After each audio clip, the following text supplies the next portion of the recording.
Hello बच्चों, कैसे हो आप सभी लोग। भाई स्वागत है आप सभी का अमित एकेडमी में। तो आज हम लोग स्टार्ट करने जा रहे हैं क्वाड्रेटिक इक्वेशन के सेशन 2 को। तो भाई सेशन 2 को स्टार्ट करने से पहले एक बार फटाफट से सेशन 1 को रिवाइज कर लेते हैं। तो होपफुली तुम में से बहुत सारे बच्चे सेशन 1 को देख लिए होंगे और सेशन 1 का तुम्हारा नोट्स भी बिल्कुल क्लियर होगा बन के, और जितने भी क्वेश्चंस हम लोगों ने डिस्कस किया था उसको उन सारे क्वेश्चंस के कॉन्सेप्ट्स भी क्लियर होंगे। तो एक बार से फटाफट से हम लोग सेशन 1 को पहले रिवाइज कर लेते हैं, उसके बाद हम लोग सेशन 2 को स्टार्ट करते हैं। चलो, तो हर एक बच्चा सबसे पहले मेरे को ये बताए कि भाई क्वाड्रेटिक इक्वेशन के जनरलाइज्ड एक्सप्रेशन को हम लोग लिखते कैसे हैं, या फिर क्वाड्रेटिक इक्वेशन के स्टैंडर्ड फॉर्म को कैसे लिखते हैं। तो भाई क्वाड्रेटिक इक्वेशन को अगर तुम रिवाइज कर रखे हो तो तुम बहुत आसानी से बता सकते हो कि a x square plus b x plus c equals to zero, ये क्या है अपना, ये है अपना क्वाड्रेटिक इक्वेशन का एक स्टैंडर्ड फॉर्म या एक जनरलाइज्ड फॉर्म। क्लियर है। यहाँ पर x क्या है, x वेरिएबल है, और ए बी सी क्या है अपना, ए बी सी कॉन्स्टेंट है। यहाँ पर एक कंडीशन तुम्हें याद होगी कि भाई a की वैल्यू जीरो नहीं होनी चाहिए। और क्यों नहीं जीरो होनी चाहिए ये हम लोगों ने देख रखा है, और अगर तुम सेशन 1 को देख रखे हो तो तुम्हें पता भी होगा कि a की वैल्यू जीरो क्यों नहीं होनी चाहिए। चलो, अब क्वाड्रेटिक इक्वेशन में दो पार्ट्स होते हैं। सबसे पहला पार्ट क्या, आर एच एस, और एक और पार्ट क्या होता है भाई, एल एच एस। क्लियर है। अब बात करते हैं roots of the quadratic equations के बारे में। तो भाई क्वाड्रेटिक इक्वेशन के कितने रूट्स, फटाफट से याद करके बताओ, क्वाड्रेटिक इक्वेशन के कितने रूट्स। तो क्वाड्रेटिक इक्वेशन के दो रूट्स। क्लियर है। अभी क्वाड्रेटिक इक्वेशन में रूट्स का मतलब क्या होता है, या फिर क्वाड्रेटिक इक्वेशन में सॉल्यूशन ऑफ क्वाड्रेटिक इक्वेशन का मतलब क्या होता है, ये बताओ तुम लोग।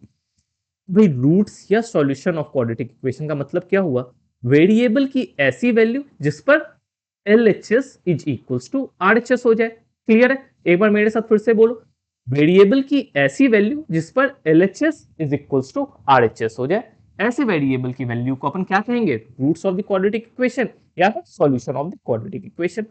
अब बताना, solution of the quadratic equation को निकालने के लिए हम लोगों ने एक मेथड के बारे में बात किया था। वो क्या था वो मेथड, भाई वो मेथड था फैक्टराइजेशन मेथड। याद होगा तुम सभी को। अभी फैक्टराइजेशन मेथड में अपन करते क्या थे, तो फैक्टराइजेशन मेथड में क्वाड्रेटिक इक्वेशन को उसके फैक्टर्स में ब्रेक कर लेते थे।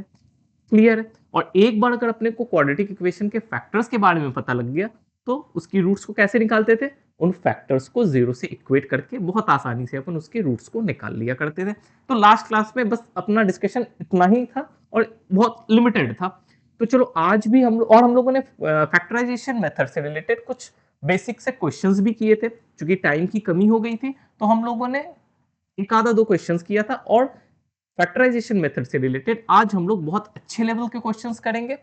तो सबसे पहले तो तुम मेरे को ये बताओ कि फैक्टराइजेशन मेथड में हम लोगों ने थोड़े ट्रिक्स के बारे में भी बात किया था। अभी वो ट्रिक्स क्या थे, तो भाई सबसे पहले अपने को क्या करना है, सबसे पहले फैक्टराइजेशन मेथड में अपने को एक इंसान का चेहरा और दो हाथ बना लेना है। ये कुछ इस तरह से चेहरा और दो हाथ है ये। उसके फेस पे अपन क्या लिखते थे, फेस पे लिखते थे coefficient of x. Coefficient of x क्या है भाई, कोफिशिएंट ऑफ एक्स है बी, तो यहाँ पर बी लिखते थे। अभी यहाँ पर एक इक्वल टू का साइन देते थे, यहाँ पर क्या लिखते थे, यहाँ पर लिखते थे coefficient of x square into constant. अभी स्टैंडर्ड फॉर्म में देख के बताना कोफिशिएंट ऑफ एक्स स्क्वायर क्या है, कोफिशिएंट ऑफ एक्स स्क्वायर है ए, और कांस्टेंट टर्म क्या है यहाँ सी। तो यहाँ पर क्या लिखोगे, कोफिशिएंट ऑफ एक्स स्क्वायर मतलब ए, और इंटू कांस्टेंट, कांस्टेंट क्या है सी, ए सी। ठीक। और अपन क्या करते थे, ये जो आदमी का फोटो तुम बनाए हो, इसको जो शर्ट पहनाए हो उस शर्ट में क्या करना है, अपने को बटन लगाना है। तो ऊपर में प्लस का बटन, नीचे में मल्टीप्लीकेशन का बटन। क्लियर है। तो अब चलो आज के सेशन को हम लोग स्टार्ट करते हैं, और सेशन को स्टार्ट करते हैं एक क्वेश्चंस के साथ। करना क्या है भाई, find the solution of the quadratic equation by factorisation method. चलो इस वीडियो को पॉज करो और हर एक बच्चा खुद से इस क्वेश्चन को पहले कोशिश करे करने का। तो सबसे पहली बात, इस क्वेश्चन में करना क्या है अपने को, क्या ये स्टैंडर्ड फॉर्म में है क्वाड्रेटिक इक्वेशन। तो सबसे पहली बात तो भाई ये स्टैंडर्ड फॉर्म में है ही नहीं क्वाड्रेटिक इक्वेशन। तो सबसे पहला स्टेप अपन क्या करेंगे, क्वाड्रेटिक इक्वेशन को उसके स्टैंडर्ड फॉर्म में लिखेंगे। स्टैंडर्ड फॉर्म का मतलब क्या, a x square plus b x plus c equals to zero. मतलब क्या हुआ, आरएचएस में अपने को क्या करना है, आरएचएस में अपने को सबसे पहले तो जीरो लेकर आना है। अभी बताना आरएचएस में तुम जीरो कैसे लेकर आ पाओगे, आरएचएस में जीरो कैसे लेकर आओगे। तो थोड़ा इस क्वेश्चन, ये जो एक्सप्रेशन गिवन है इसको थोड़ा सिंप्लीफाई करो। देखो सिंप्लीफाई कैसे करेंगे, एलसीएम लेकर, x प्लस वन और x का एलसीएम ले लो। यहाँ क्या हो जाएगा भाई, ऊपर में एक्स स्क्वायर, यहाँ x प्लस वन का whole square equals to 34/15। Clear है, ये स्टेप सभी को क्लियर होगा। अब आगे से फर्दर इसको सॉल्व करो। एक्स स्क्वायर, अभी x प्लस वन का होल स्क्वायर को तुम क्या लिखोगे, x square plus one plus 2x upon ये क्या हो गया, ये हो गया x square plus x equals to 34/15। इसके बाद इसको और फर्दर सिंप्लीफाई करेंगे।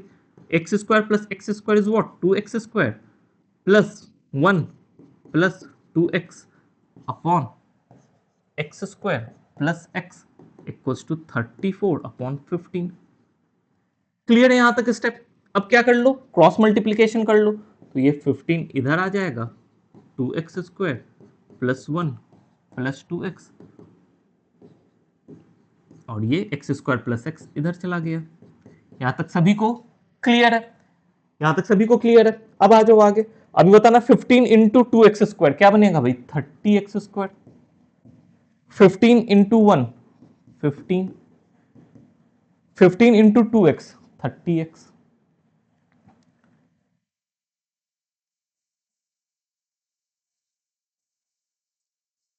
Plus 30x। अभी इक्वल टू में ये क्या बना, 34x स्क्वायर प्लस 34x।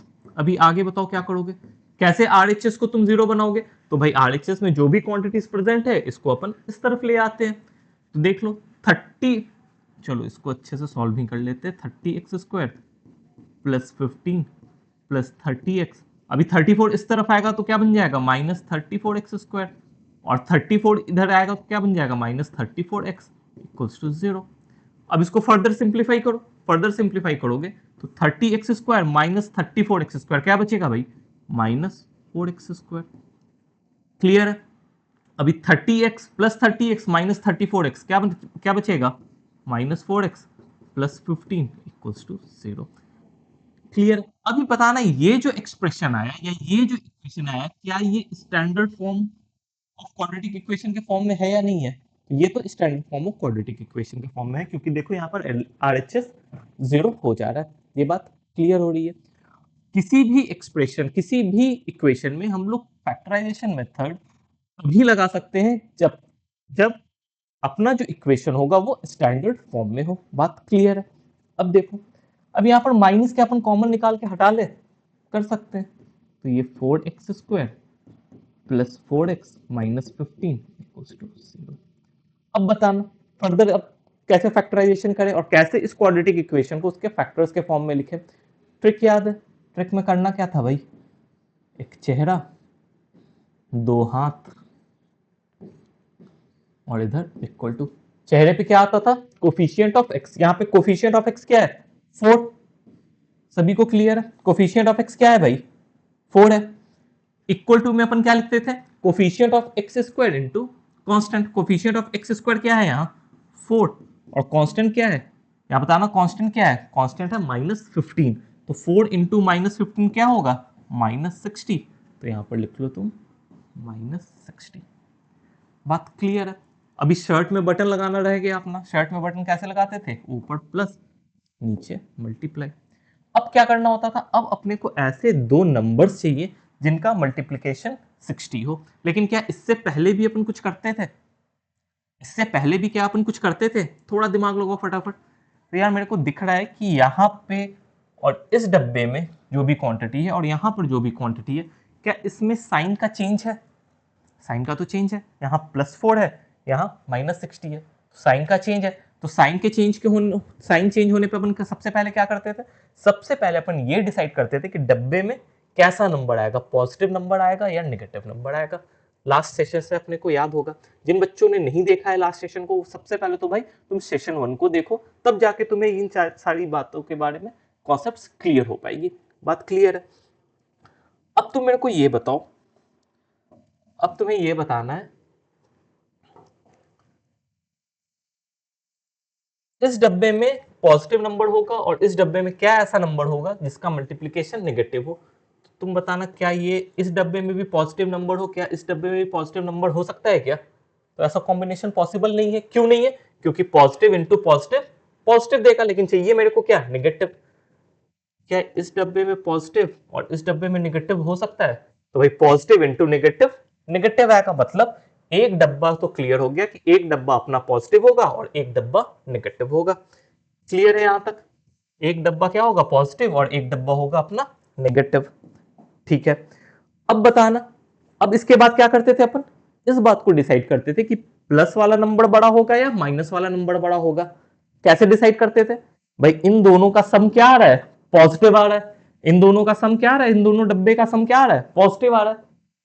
अब बताओ, पॉजिटिव और नेगेटिव में अगर पॉजिटिव नंबर और नेगेटिव नंबर को ऐड करते हैं तो पॉजिटिव नंबर कब आएगा? जब पॉजिटिव वाला नंबर बड़ा हो अपना। ये सब लास्ट सेशन से अपने हम लोगों ने डिस्कस कर रखा है।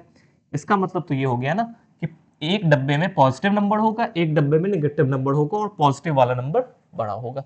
बस बात इतनी ही थी। अब इस क्वेश्चन में कुछ भी नहीं बचा। अब तुम फटाफट से मेरे को 60 के फैक्टर्स बता दो। 60 के क्या कर दो? फैक्टर्स बता दो कि भाई फिर 60 को तुम कैसे लिखोगे। तो एक तो तुम इस तरह से कुछ लिख सकते हो, 2 इंटू 30, या फिर 1 इंटू 60, और कैसे लिख सकते हो, या 6 इंटू 10, कुछ इस तरह से ही लिख सकते हैं। ठीक है, बड़ा वाला नंबर क्या होगा? पॉजिटिव होगा, और छोटा वाला नंबर क्या होगा? नेगेटिव होगा। छोटा वाला जितना भी नंबर है उसमें सब में नेगेटिव डाल दो, ये सारे छोटे नंबर है। अब बताना इन दो नंबर्स में से कौन सा ऐसा सेट है जिसको अपन ऐड करें तो 4 आए। ये जो सेट ऑफ नंबर्स हैं, ये जो सेट है, इनमें से कौन से ऐसे दो नंबर्स हैं जिनको ऐड करने पर 4 आता है?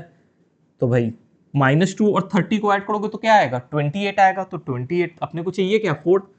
-1 और 60 को ऐड करोगे तो क्या आएगा? 59, लेकिन चाहिए 4।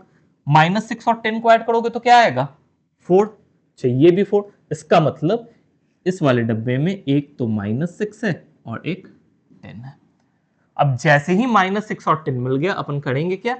इस वाले 4 को -6 और 10 के फॉर्म में ब्रेक करेंगे। कैसे भाई? तो देखो यहां पर डायरेक्टली अपन ये 4x², 4x के बदले में क्या लिखेंगे? -6x plus 10x minus 15 equals to 0। अब क्या कर लो, क्या इन दोनों में कुछ कॉमन निकलता हुआ दिख रहा है? 2x, तो यहाँ पे 2x माइनस 3। इन दो में कुछ कॉमन निकलता हुआ दिख रहा है, तो 5 कॉमन निकलता हुआ दिख रहा है, तो 2x माइनस 3 इक्वल्स टू 0। अब बताओ, इस वाले एक्सप्रेशन में और इस वाले एक्सप्रेशन में कुछ कॉमन निकलता हुआ दिख रहा है, तो 2x माइनस 3 कॉमन निकाल लो, बचेगा क्या? 2x plus 5 equals to 0। इसका मतलब क्या हो गया भाई? ये जो क्वाड्रेटिक इक्वेशन है ये अपने फैक्टर्स में ब्रेक हो गया। और जैसे ही मेरे को ये इस क्वाड्रेटिक इक्वेशन का फैक्टर पता लग गया, अपने को रूट निकालने के लिए क्या करना है? क्वाड्रेटिक इक्वेशन के फैक्टर्स को इंडिविजुअली तुम 0 से इक्वेट कर दो। तो यहाँ से x की वैल्यू कितनी निकल कर आ गई? 3/2, और यहाँ से x की वैल्यू क्या निकल कर आ गई? -5/2। तो ये क्या है भाई? ये जो है अपना इस क्वाड्रेटिक इक्वेशन के दो रूट्स है। अभी हम लोगों ने बहुत डिटेल से बहुत एक बार रिवीजन के फॉर्म में ही इस क्वेश्चंस को ट्राई किया है। अब फटाफट से दूसरे क्वेश्चन को तुम करके बताओ। चलो इस क्वेश्चन को हर एक बच्चा वीडियो को पॉज करके ट्राई करे।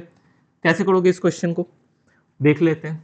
सबसे पहले, क्या ये इक्वेशन स्टैंडर्ड फॉर्म में है या नहीं है? तो ये क्वेश्चन तो भैया स्टैंडर्ड फॉर्म में दिख रहा है मेरे को, क्योंकि RHS में 0 है। बात है क्लियर? ठीक है, अब क्या करेंगे हम लोग? अब सबसे पहले जो ट्रिक है, ट्रिक को इंप्लीमेंट करेंगे। ट्रिक को इंप्लीमेंट करो, हर एक बच्चा ट्रिक इंप्लीमेंट करे भाई। यहां पर माथे पे क्या लिखेंगे हम लोग? माथे पे जो x का कोफिशिएंट है, सो 10 इक्वल टू में क्या लिखते हैं? Coefficient of x into constant. Coefficient of x क्या है यहाँ पे? x² क्या है? √3। कांस्टेंट क्या है? 7√3। बताना √3 इंटू 7√3 की वैल्यू कितनी आएगी? तो भाई ये आएगी 21। 7 इंटू 3 इज 21। यहाँ पर क्या निकल कर आया? 21। अब इसके आगे क्या करेंगे? ये वाला जो नंबर है और ये वाला नंबर क्या सेम साइन का दिख रहा है? प्लस प्लस सेम साइन का दिख रहा है। अगर प्लस प्लस है, सेम साइन में भी अगर प्लस प्लस है, तो अपने को कुछ करने की जरूरत नहीं है। डायरेक्टली अपन ऐसे दो नंबर्स के बारे में बात करेंगे ऐसे दो नंबर्स के बारे में बात करेंगे जिनका मल्टीप्लिकेशन 21 हो। बात क्लियर है? या फिर 21 के फैक्टर्स के बारे में बात करेंगे। तो भाई 21 के फैक्टर्स बताना तुम, तो 1 इंटू 21 या 7 इंटू 3, यही है 21 के factors.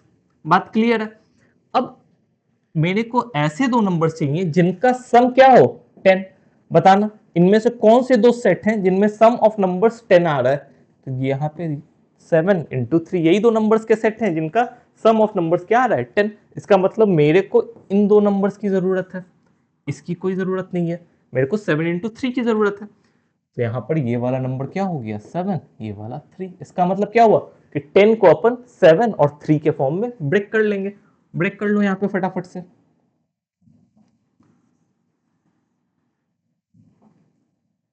Under root 3x²।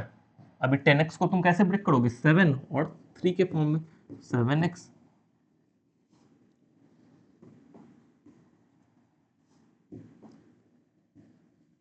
Plus 3x plus 7√3 equals to 0। अभी बताना इन दो टर्म में क्या कॉमन निकलता हुआ दिख रहा है। तो यहाँ पे भाई x कॉमन निकलता हुआ दिख रहा है, तो अंडर रूट 3x प्लस 7। अभी इन दोनों टर्म में कुछ कॉमन निकलता हुआ दिख रहा है, तो भाई √3 कॉमन निकलता हुआ दिख रहा है। तो यहाँ पर √3 कॉमन निकालोगे तो under root 3x plus 7 equals to 0। अभी इन दो टर्म में कुछ कॉमन निकलता हुआ दिख रहा है, तो under root 3x plus 7 common निकलता हुआ दिख रहा है।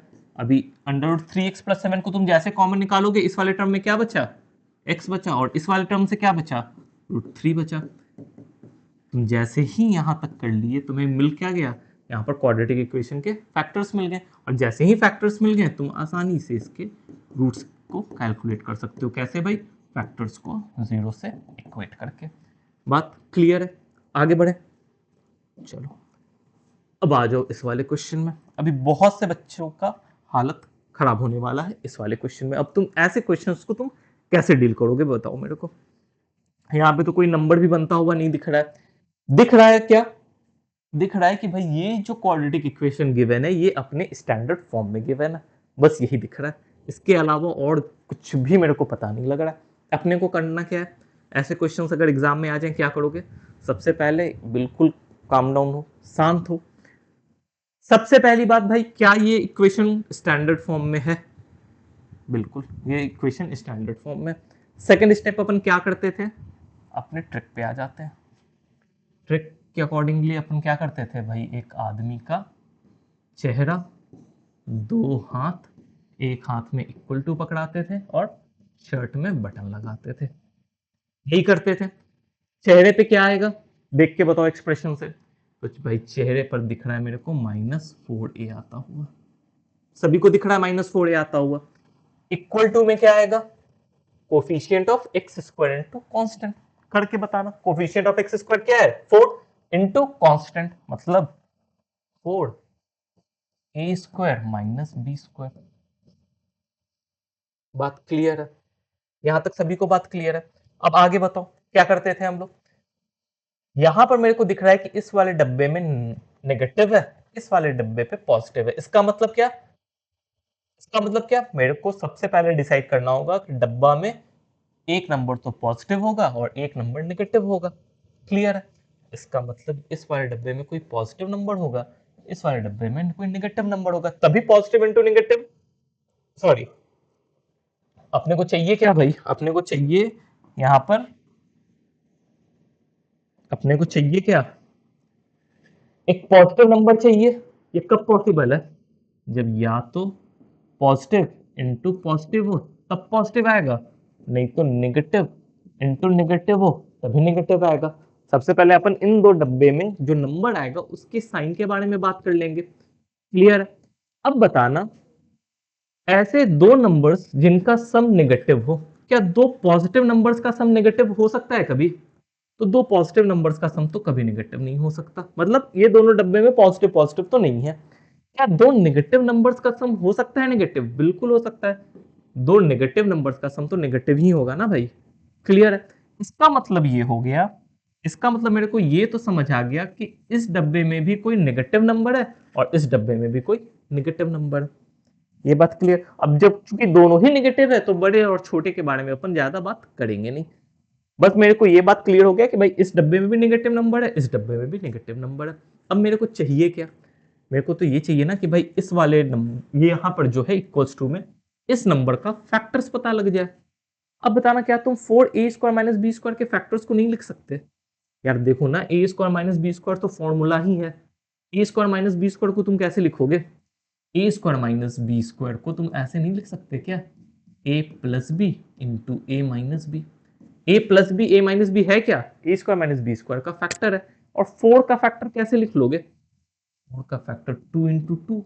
इसको कुछ इस तरीके से अपन नहीं लिख सकते, 2a plus b into 2a minus B.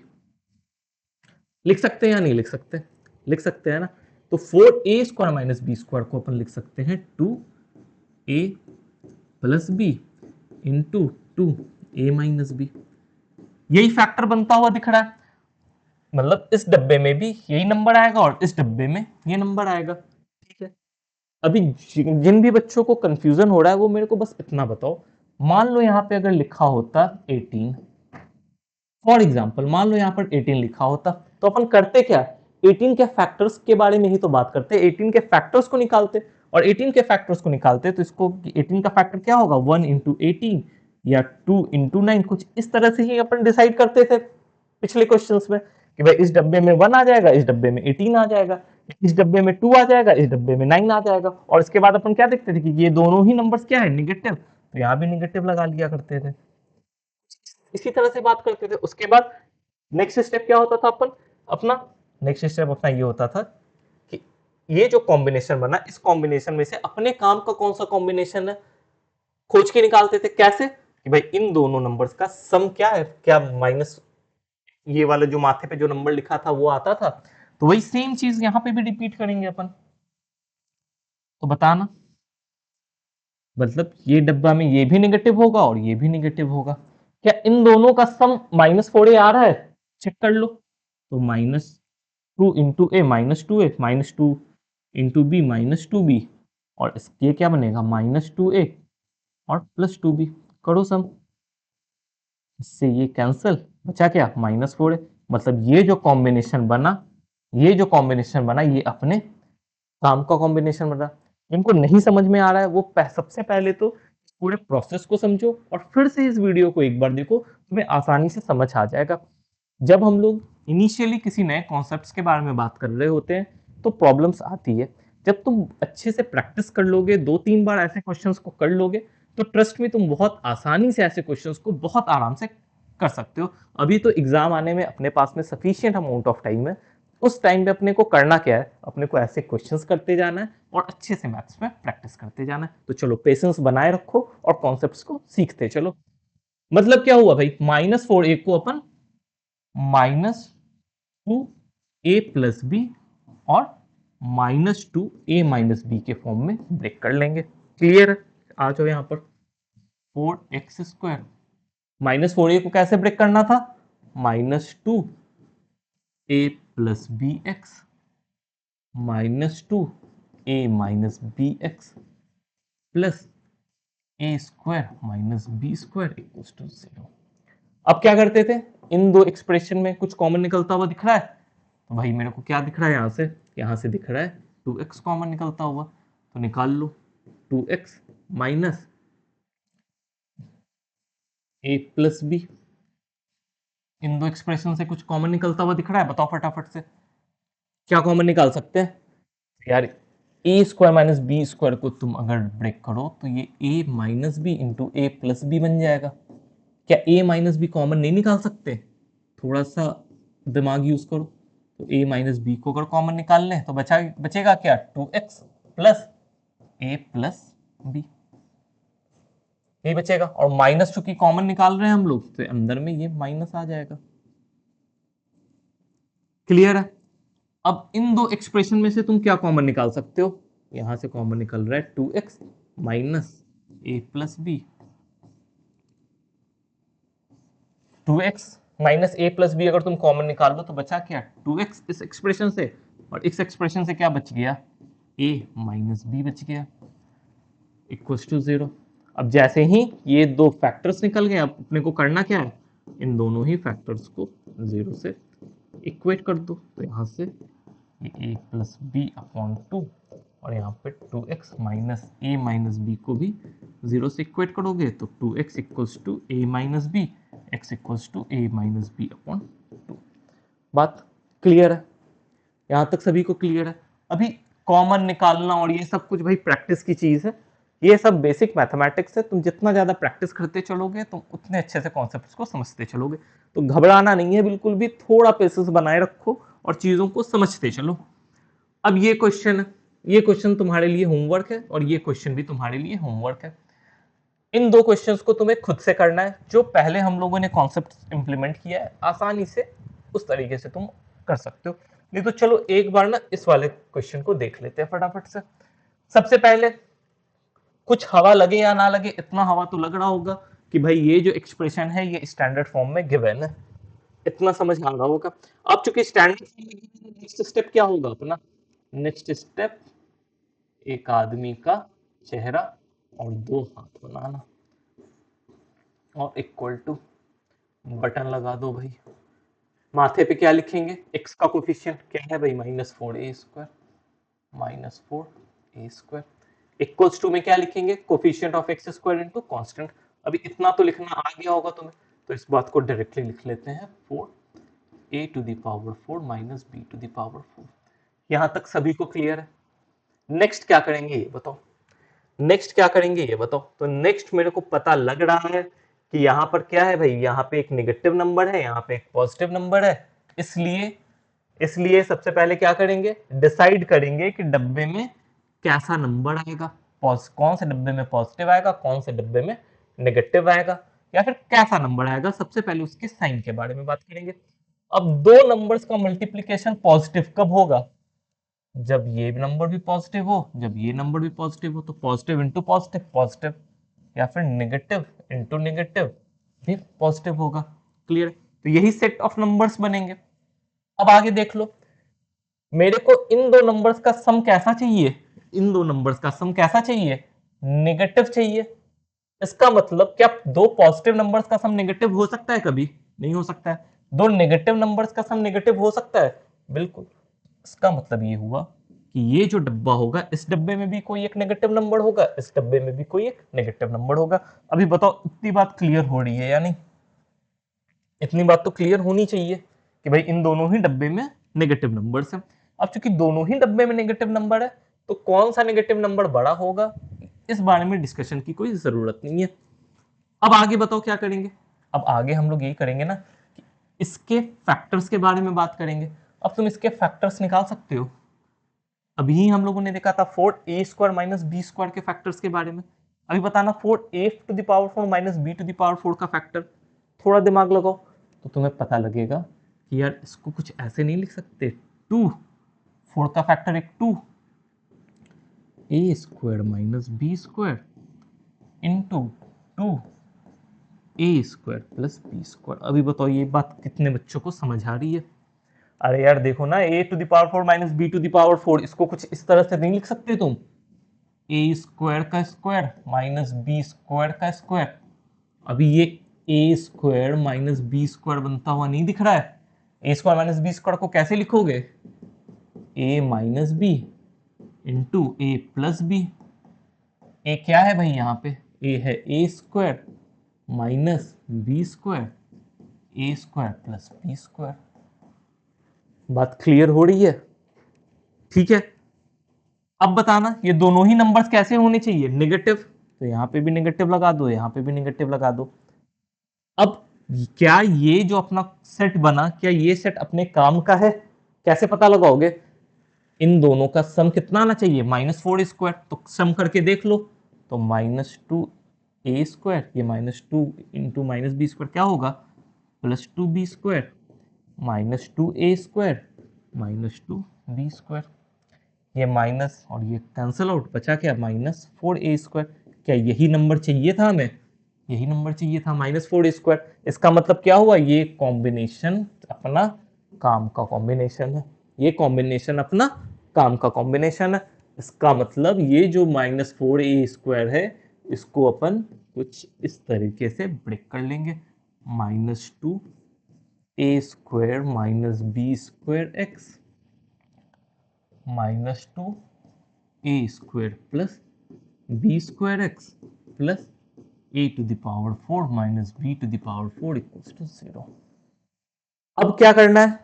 अब बस अपना बेसिक मैथमेटिक्स है, इनमें से कुछ कुछ कॉमन लेके निकालो और क्वेश्चन को सॉल्व करो।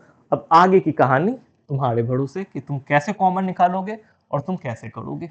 यहां तक क्वाड्रेटिक इक्वेशन का पार्ट था जो तुम सीख चुके। अब यहां से ये तुम्हारा पुराना पाप है अगर तुम ऐसे क्वेश्चंस को नहीं कर पा रहे, क्योंकि तुम्हारा बेसिक मैथमेटिक्स का कॉन्सेप्ट क्लियर नहीं है। चलो अब हम लोग थोड़ा आगे बढ़े। अब ये वाला जो क्वेश्चन है ये बहुत अच्छा क्वेश्चन है, जो भी बच्चा कर लेगा वो कमेंट में बताए जिससे ये क्वेश्चन हो गया हो, या फिर एक बार वीडियो को पॉज करो और इस क्वेश्चन को करने की कोशिश करो। बिलीव मी, जिस बच्चे से ये क्वेश्चन हो जाएगा वो समझ लो कि मास्टर हो गया क्वाड्रेटिक इक्वेशन में, अब कुछ बचा नहीं उसके लिए। चलो भैया नेक्स्ट क्वेश्चन के बारे में बात करते हैं। नेक्स्ट क्वेश्चन क्या कह रहा है, पढ़ो एक बार। ये क्वेश्चन कह रहा है if a and b are the roots of the equation x square plus 6x plus 5 equals to 0, then find the quadratic equation having the roots a square and b square। कहने का मतलब क्या है कि अगर x square plus 6x plus 5 equals to 0 ये एक quadratic equation है, yes or no? है ये quadratic equation, तो इसके कितने रूट्स होंगे? दो रूट्स होंगे। क्वेश्चन में गिवन है कि इसका एक रूट a है और दूसरा रूट b है। तो मेरे को ऐसा क्वाड्रेटिक इक्वेशन बना के दो, मेरे को एक ऐसा क्वाड्रेटिक इक्वेशन बना के दो जिसके रूट्स ए स्क्वायर हो और बी स्क्वायर हो। बात क्लियर हो रही है?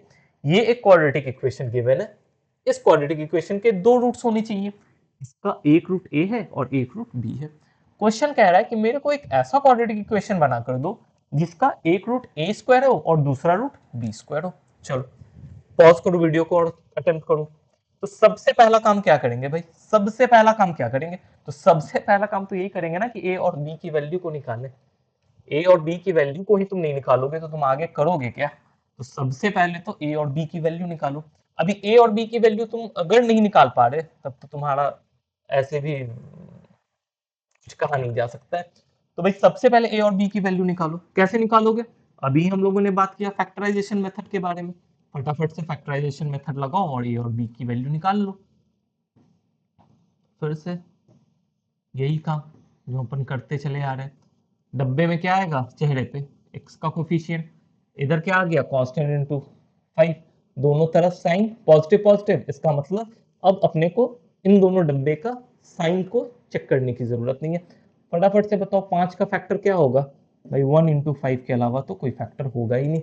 और क्या 1 प्लस 5, देखो इन दोनों नंबर्स में अगर 1 हो और इसमें 5 हो तो 1 प्लस 5 क्या हो रहा है? 1 प्लस 5 6 हो रहा है। मतलब ये जो अपना कॉम्बिनेशन वो करेक्ट है। एक्स स्क्वायर प्लस 6x को कैसे ब्रेक कर ले? 1 और 5 के फॉर्म में। 1 को x लिख लो plus 5x plus 5 equals to 0। Common निकलता हुआ दिख रहा है इन दो एक्सप्रेशन में? दिख रहा हो तो अच्छी बात है। अभी बताना इन दो एक्सप्रेशन में कुछ कॉमन निकलता हुआ दिख रहा है? कॉमन निकलता हुआ दिख रहा है। अभी x प्लस 1 तुम कॉमन निकाल लोगे तो बचेगा क्या? x।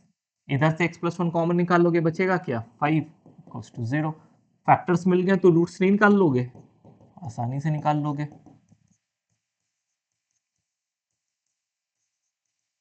मतलब a की वैल्यू अगर -1 है तो b की वैल्यू कितनी है भाई?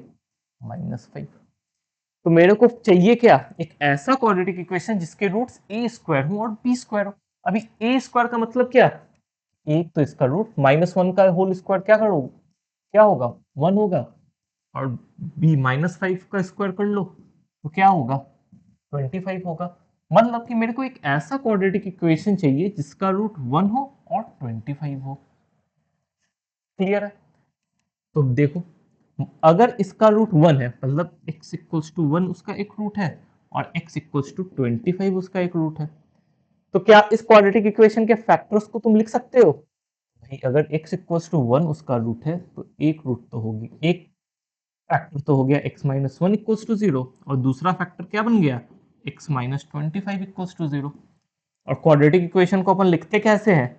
Product of factors. तो यहाँ पर एक प्रोडक्ट ऑफ फैक्टर, एक फैक्टर इसका x माइनस 1 है दूसरा फैक्टर x माइनस 25, मल्टीप्लाई कर लो तो क्या निकल कर आएगा, x square, x square x into minus 25x minus 25x minus 1 into x क्या होगा, माइनस एक्स प्लस 25। हम लोगों ने ये चीज तो देखा था ना यार कि क्वाड्रेटिक इक्वेशन के अगर दो रूट्स अपने को पता हो तो उसके फैक्टर्स कैसे लिखते हैं। क्लियर है, सेशन 1 में ही हम लोगों ने बात कर लिया था इन चीजों के बारे में। ये एक्स स्क्वायर माइनस 25x और माइनस एक्स क्या हो गया, माइनस 26x प्लस 25। तो यही क्वाड्रेटिक इक्वेशन इक्वल्स टू 0। यही क्या है अपना क्वाड्रेटिक इक्वेशन है जिसके रूट 1 और 25 है। बात एकदम क्लियर है। तो यहाँ तक बात हो रही थी फैक्टराइजेशन मेथड्स की। फैक्टराइजेशन मेथड में अपन करते क्या है, क्वाड्रेटिक इक्वेशन को उसके फैक्टर्स के फॉर्म में ब्रेक करते हैं। एक बार अपने को फैक्टर का पता लग गया तो उसको जीरो से इक्वेट करके उसके रूट्स के बारे में, रूट्स को अपन कैलकुलेट कर सकते हैं। इसके बाद अगर अपने को रूट गिवन हो, जैसे यहाँ पर रूट गिवन था ना x इक्वल्स टू 1 और x इक्वल्स टू 25, तो यहाँ से अपन फैक्टर भी लिख सकते हैं। जैसे x माइनस 1 एक फैक्टर हो गया और x माइनस 25 एक फैक्टर हो गया। और क्वाड्रेटिक इक्वेशन होता क्या है भाई, प्रोडक्ट ऑफ फैक्टर्स। तो यहाँ पे एक x माइनस 1 फैक्टर है, एक x माइनस 25 फैक्टर है, इन दोनों को प्रोडक्ट निकालोगे इन दोनों का तो अपना क्या निकल कर आ जाएगा, क्वाड्रेटिक इक्वेशन। तुम ऐसे जाओ या ऐसे जाओ, पहुंचना वही है। बात क्लियर है। तो चलो अब हम लोग आगे बढ़ते हैं और बात करते हैं श्रीधाराचार्यस रूल की। अभी देखो बहुत सारे क्वाड्रेटिक इक्वेशंस ऐसे हैं जहां पर तुम उसके फैक्टर्स नहीं निकाल सकते। अभी ही जितने क्वाड्रेटिक इक्वेशंस हम लोगों ने देखा वहां पे ही रूट्स निकालने में तुम्हारा हालत खराब हो रहा होगा, और बहुत से ऐसे क्वेश्चंस होंगे जो तुम्हारे से हो नहीं पा रहे होंगे। क्यों? क्योंकि तुम उनके फैक्टर्स नहीं निकाल पा रहे हो। अगर तुम फैक्टर्स निकालो तब तो भाई फैक्टराइजेशन मेथड में बचा क्या। तो बहुत से ऐसे क्वाड्रेटिक इक्वेशन हैं जिनके फैक्टर्स निकालना पॉसिबल नहीं हो पाता है। तो वहां पर श्रीधाराचार्य ने क्या दिया, एक रूल दिया जहां पर तुम आसानी से भाई सिंपली एक फॉर्मूला याद रखो, फॉर्मूला में वैल्यूज को पुट करो और आंसर निकाल कर लेकर आओ, जो तुम्हारे लिए सबसे one of the best method है। लेकिन श्रीधाराचार्य रूल के बारे में बात करने से पहले सबसे पहले हम लोग एक आधा दो बेसिक बात करते हैं। तो भाई सबसे पहले फिर से तुम मेरे को बताओ कि क्वाड्रेटिक इक्वेशन के जनरलाइज्ड एक्सप्रेशन या स्टैंडर्ड इक्वेशन को अपने कॉपी में फटाफट से लिखो। तो ये कुछ इस तरीके से है, a x square plus b x plus c equals to 0। तुम जितना लिखोगे उतना याद होगा, तुम जितना नहीं लिखोगे बैठे रहोगे तो भाई ठीक है, फिर समय नहीं निकलना है तुम्हारा। तो a x square plus b x plus c equals to 0 अपना क्या है भाई, स्टैंडर्ड फॉर्म है क्वाड्रेटिक इक्वेशन का। अभी मेरे को मान लो एक इक्वेशन गिवन है a x square plus 4x minus 5 equals to 0। अभी मैं तुम्हारे से ये कहूं कि ये वाला जो क्वाड्रेटिक इक्वेशन है इसको तुम standard form of quadratic equation से कंपेयर करो और मेरे को ए बी और सी की वैल्यू बताओ। ए बी और सी की वैल्यू, ए क्या है, ए एक्स स्क्वायर का कोफिशिएंट है, बी क्या है एक्स का कोफिशिएंट, और सी क्या है कांस्टेंट टर्म है। तो भाई ये वाला जो क्वाड्रेटिक इक्वेशन है ना, इसको तुम स्टैंडर्ड फॉर्म से कंपेयर करो और मेरे को ए की वैल्यू बता दो, बी की वैल्यू बता दो और सी की वैल्यू बता दो। चलो देखो यहाँ पर ए क्या है, एक्स स्क्वायर का कोफिशिएंट। यहाँ पर इस वाले एक्सप्रेशन में देखो एक्स स्क्वायर का कोफिशिएंट क्या दिख रहा है तुम्हें, 3। तो ए की वैल्यू 3 हो गई। बी क्या है भाई, बी एक्स का कोफिशिएंट है, यहाँ पर बी एक्स का कोफिशिएंट क्या है 4, तो बी की वैल्यू 4। सी क्या है, कांस्टेंट, कांस्टेंट की वैल्यू यहाँ पर क्या है -5, तो सी की वैल्यू -5। तो यहां से तुम्हें ये बात तो समझ में आ रहा होगा कि कैसे हम लोग किसी भी गिवन क्वाड्रेटिक इक्वेशन को कंपेयर करते हैं एक standard form of quadratic equation से, और ए बी और सी की वैल्यू कैसे लिखते हैं। बात क्लियर है? अगर बात क्लियर है तो तुम्हारे सामने में कुछ एक्सप्रेशंस गिवन है, उनमें तुम्हें ए बी और सी की वैल्यू बतानी है। जैसे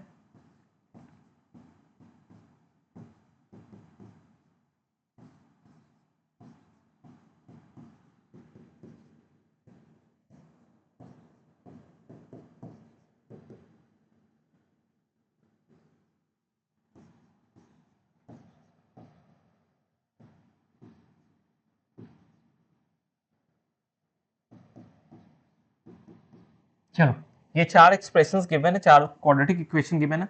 फटाफट से ए बी और सी की वैल्यू को बताओ, वीडियो को पॉज कर लो और फटाफट से ए बी सी की वैल्यू को बताओ। तो देखो सबसे पहले बात करते हैं पहले वाली इक्वेशन की। क्या पहले वाला इक्वेशन स्टैंडर्ड फॉर्म में गिवन है? कितनों को लग रहा है कि पहले वाला इक्वेशन स्टैंडर्ड फॉर्म में है? भाई स्टैंडर्ड फॉर्म का मतलब क्या हुआ, आरएचएस में 0 होना चाहिए। क्या आरएचएस में 0 दिख रहा है? नहीं दिख रहा ना, तो ये स्टैंडर्ड फॉर्म नहीं है। स्टैंडर्ड फॉर्म में बनाओगे कैसे, आरएचएस में 0 करो। कैसे करोगे आरएचएस 0? कैसे करोगे, कोई रॉकेट साइंस तो है नहीं। 5 को बस इधर लेकर आ जाओ, आरएचएस बन गया 0। अब ए बी सी की वैल्यू बताओ। ए क्या था भाई अपना, ए एक्स स्क्वायर का कोफिशिएंट था, यहाँ एक्स स्क्वायर का कोफिशिएंट क्या है 2। बी क्या था अपना, देखो यहाँ बी एक्स का कोफिशिएंट था, तो एक्स का कोफिशिएंट यहाँ क्या है -5। सी क्या था अपना, सी कांस्टेंट टर्म था, तो सी यहाँ पर कांस्टेंट टर्म क्या है -5। अब तो क्लियर हो जाना चाहिए। आ जाओ सेकंड वाले एक्सप्रेशन के बारे में बात करें। ये बहुत इंपॉर्टेंट है, x square minus 4 equals to 0। अभी बताओ ये कितने बच्चों से हो गया, जिन भी बच्चों से हो गया फटाफट से कमेंट कर बताओ इसमें ए बी सी की वैल्यू है क्या। सबसे पहले बताना क्या ये स्टैंडर्ड फॉर्म में गिवन है, ये स्टैंडर्ड फॉर्म में गिवन है भाई, क्लियर है। अब आगे बताओ, तो देखते हैं इसको, ये तो सबसे पहली बात स्टैंडर्ड फॉर्म में गिवन है। अब इसको स्टैंडर्ड फॉर्म से कंपेयर करो, a x square plus b x plus c equals to 0। यही है अपना स्टैंडर्ड फॉर्म। ए क्या है, एक्स स्क्वायर का कोफिशिएंट, तो एक्स स्क्वायर का कोफिशिएंट तो मेरे को दिख रहा है ना 1 है, तो ए की वैल्यू आ गई 1। बी क्या है, एक्स का कोफिशिएंट। क्या कोई एक्स का टर्म यहाँ दिख रहा है क्या, क्या कोई भी एक्स का टर्म यहाँ दिख रहा है क्या? तो कोई एक्स का टर्म जब तुम्हें दिख ही नहीं रहा है तो तुम लाओगे कहां से, नहीं दिख रहा है ना कोई एक्स का टर्म। मतलब क्या हुआ, मतलब ये हुआ कि इसी एक्सप्रेशन को कुछ इस तरह से अपन लिख सकते हैं, x square minus 0 into x minus 4 equals to 0।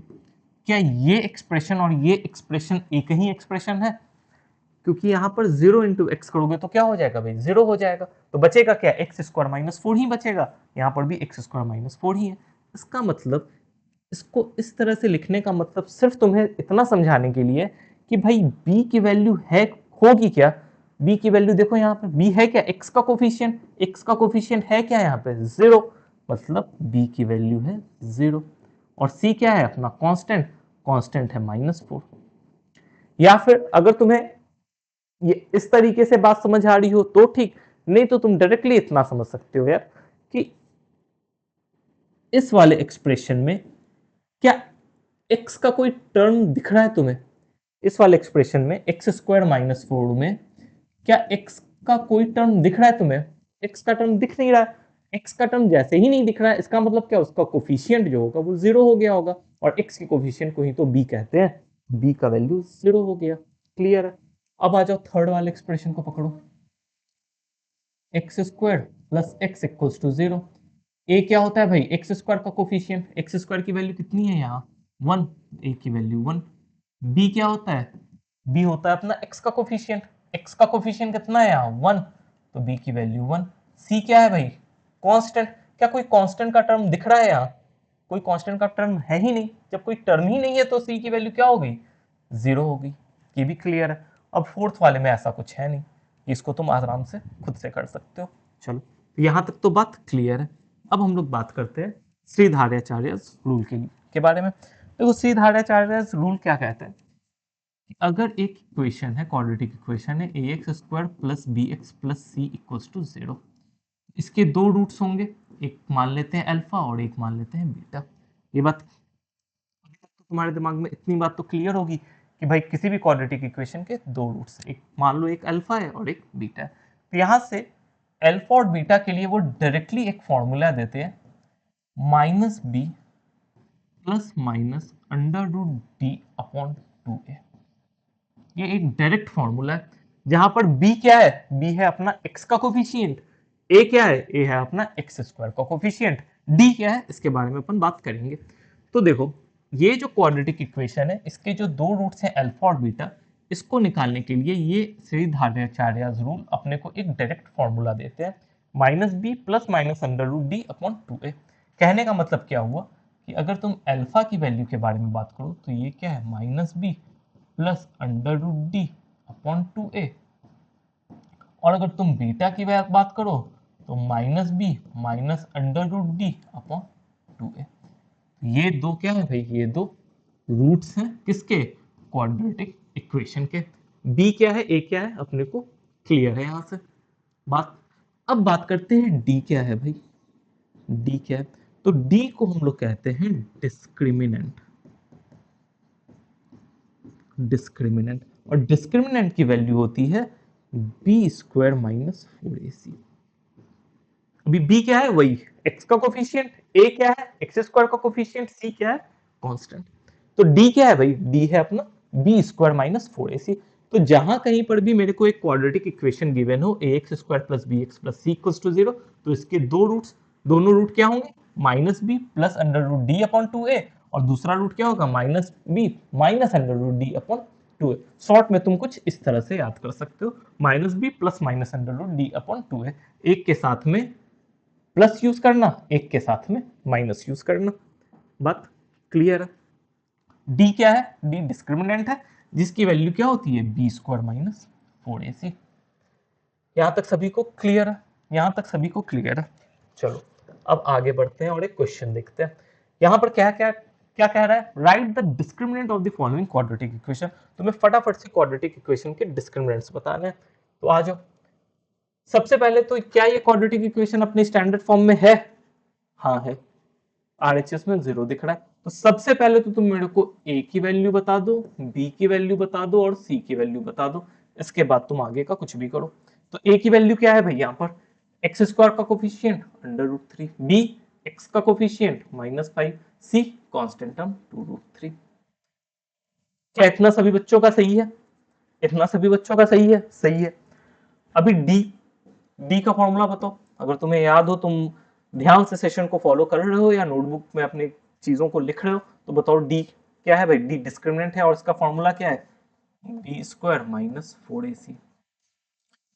अब बी की वैल्यू कितनी है? -5, तो -5 का स्क्वायर -4, ए की वैल्यू √3 और सी की वैल्यू 2√3। -5 का स्क्वायर क्या होगा? 25 माइनस, अभी इसको बताओ फटाफट कितना आएगा इसकी वैल्यू? 4√3 इंटू √3 कितना? 3, 4 इंटू 3 12, 12 इंटू 2 24। तो डिस्क्रिमिनेंट की वैल्यू यहाँ कितनी निकल कर आ गई? 1 निकल कर आ गई। क्लियर है? अभी डिस्क्रिमिनेंट की वैल्यू निकल कर आ गई, तो मान लो इसी क्वाड्रेटिक इक्वेशन का तुम्हें रूट निकालना होता, तो इसके रूट्स तुम कैसे निकालते? मान लो अगर एक रूट अल्फा है, दूसरा रूट बीटा है, तो अल्फा की वैल्यू कैसे निकालते? -b plus under root D upon 2a, और बीटा की वैल्यू कैसे निकालते? -b minus under root D upon 2a।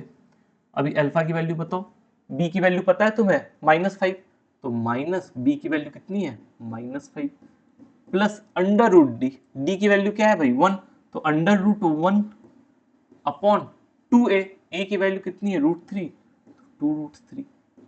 यही माइनस अंदर जाएगा तो क्या होगा? -5 के अंदर जाएगा तो क्या होगा?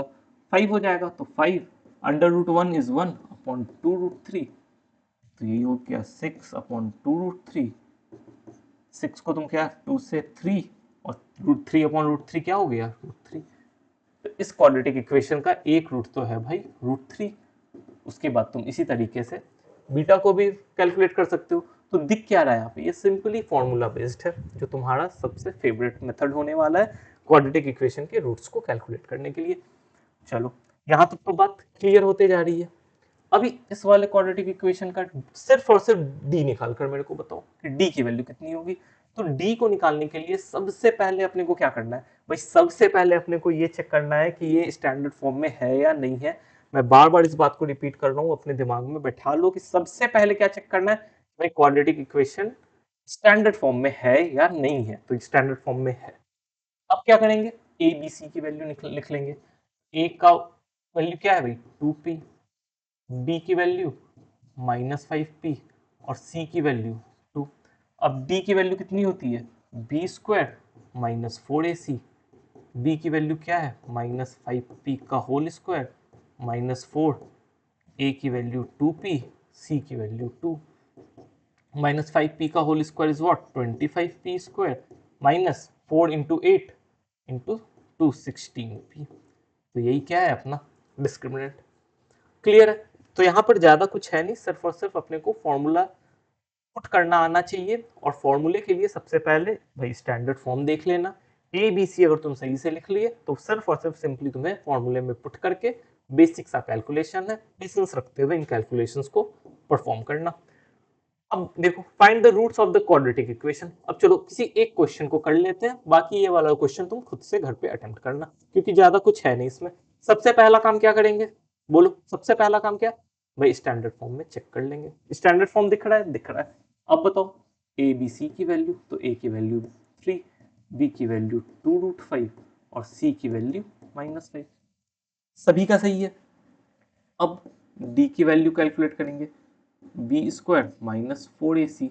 अभी बी स्क्वायर का मतलब क्या, 2√5 का स्क्वायर -4, ए की वैल्यू 3, सी की वैल्यू -5। 2√5 का स्क्वायर बताना, 2√5 का स्क्वायर कितना, 20। अभी ये तो भाई आना चाहिए तुम्हें। अभी माइनस इंटू माइनस, ये तो प्लस बन गया। अब ये 60, 4 इंटू 3 12, 12 इंटू 5 वॉट 60, और माइनस इंटू माइनस क्या प्लस बन जाएगा, ये 20 प्लस 60 80। तो डी की वैल्यू निकल कर आ गई 80। अब बताओ अल्फा की वैल्यू -b प्लस √d/2a और बीटा की वैल्यू -b माइनस √d/2a। अभी बी की वैल्यू क्या है भाई, बी की वैल्यू क्या है 2√5, तो -2√5 plus √d, b is what 80/2a, मतलब 2 इंटू 3 6।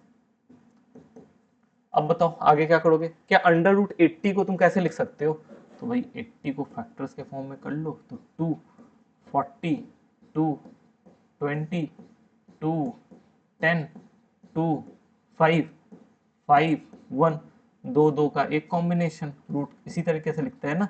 तो ये 2 गुना 2 4, 2 गुना 2 4, 5 का कोई कॉम्बिनेशन बना नहीं, तो 5 अंडर रूट में ही रह जाएगा अपॉन 6। अब कुछ कॉमन निकलता हुआ दिख रहा है, या फिर कुछ फर्दर इसको सिंप्लीफाई कर सकते हो, तो -2√5 प्लस 4√5 क्या बन गया 2√5/6, मतलब √5/3। बीटा की वैल्यू भी तुम आसानी से कैलकुलेट कर सकते हो। और देखो इन सारी चीजें जो हैं ये सब बेसिक्स हैं यार, ये सब तुम्हें आना चाहिए। अगर इन चीजों को अपन डिस्कस करने बैठ जाएंगे तो सेशन काफी लंबा हो जाएगा। अब ये भी तुम्हारा क्वेश्चन है, होमवर्क है, इसे तुम्हें खुद से करना है।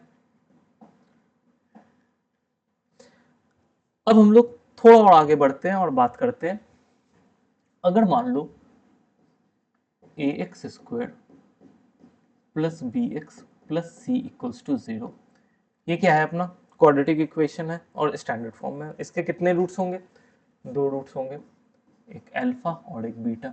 फटाफट से बताना अल्फा की वैल्यू तुम श्रीधाराचार्यस रूल से क्या लिखोगे और बीटा की वैल्यू तुम क्या लिखोगे, लिखो अपने नोटबुक में। तो अल्फा की वैल्यू तुम लिखोगे -b प्लस √d/2a और बीटा की वैल्यू तुम लिखोगे -b माइनस √d/2a, यही लिखोगे।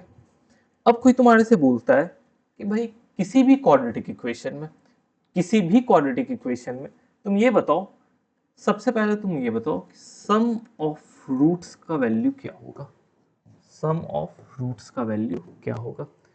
तो सम ऑफ रूट्स का मतलब क्या हुआ, अल्फा प्लस बीटा। इस क्वाड्रेटिक इक्वेशन के 2 रूट्स, एक अल्फा और एक बीटा, तो सम ऑफ रूट्स का मतलब क्या हुआ भाई, अल्फा प्लस बीटा। अभी अल्फा प्लस बीटा की वैल्यू तुम निकाल सकते हो, निकाल सकते हो। देखो अल्फा की वैल्यू पता है तुम्हें, बीटा की वैल्यू पता है, इन दोनों को बस ऐड करना है। क्या ऐड नहीं कर पाओगे, कर सकते हो, तो कल ऐड करो। तो अल्फा प्लस बीटा को तुम कैसे ऐड करोगे, -b plus √d/2a plus beta -b minus √d/2a, यही करना होगा। अब बताओ फर्दर क्या करोगे, यहाँ 2a और 2a का क्या कर लोगे एलसीएम, ऊपर में क्या बचेगा -b प्लस √d और इधर क्या बचेगा -b माइनस √d। कुछ कटता हुआ दिख रहा है यहाँ, तो भाई +√d से -√d तो कैंसिल आउट, बचा क्या ये -b और ये -b, तो ये -b और -b क्या बन जाएगा -2b/2a। अब ये 2 से ये 2 कैंसिल आउट, बचा क्या -b/a। तो यहां से अपन ये कह सकते हैं कि किसी भी क्वाड्रेटिक इक्वेशन में जो सम ऑफ रूट्स होता है वो क्या हो जाता है भाई, माइनस बी अपॉन ए। अभी माइनस बी अपॉन ए है क्या, बी क्या है, बी है अपना कोफिशिएंट ऑफ एक्स, और ए क्या है, ए है अपना कोफिशिएंट ऑफ एक्स स्क्वायर।